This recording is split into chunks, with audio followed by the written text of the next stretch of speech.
समस्त को नमस्कार। आज आपण मानू ब्रह्मास्त्र प्रस्तुति एवं तार प्रयोग विषय में कहना चाहे। देखु ब्रह्मास्त्र एक कीटनाशक औषध आहा गचर रोग प्रतिरोधक क्षमता वृद्धि करता है। एक तरल जैव पदार्थ यही स्थान में आम यही ब्रह्मास्त्र प्रस्तुत करने समस्त सामग्री को रखिअछु। देखंतु अमृतभंडा पत्र 2 केजी, ता सहित आतपत्र 2 केजी, निमपत्र 3 केजी, डालिंब पत्र 2 केजी, पिजुली पत्र 2 केजी, ता सहित देसी गाई मूत्र 10 लिटर रखिअछु। आमे एहा को प्रस्तुत करिवु। आर प्रस्तुति प्रणाली वीडियो को आपण मानकु आगो को मु देखिया पाए चाहे। देखंतु जे 10 लिटर गाई मूत्र सहित 3 केजी निमपत्र को आमे भल भाव छेचिकी ताकू पेस्ट करुचु। तापरे आमे अन्य पत्र गुड़ाक को पेस्ट करिवु।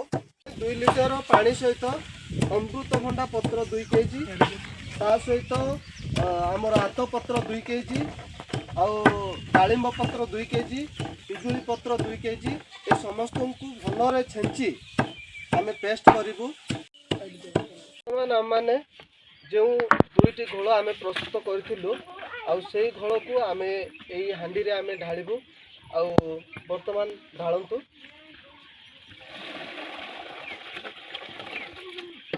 आम ताकू कम निआरे बर्तमान ता 5 थर फुटिबा पर्यंत आम रखिबू।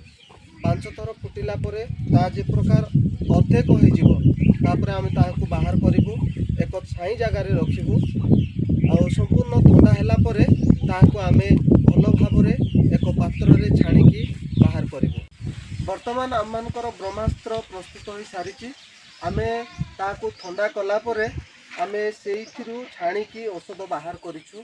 गोटे एकर रे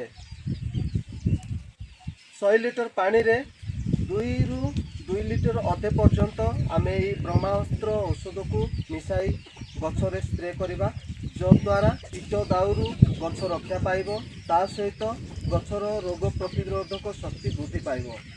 धन्यवाद।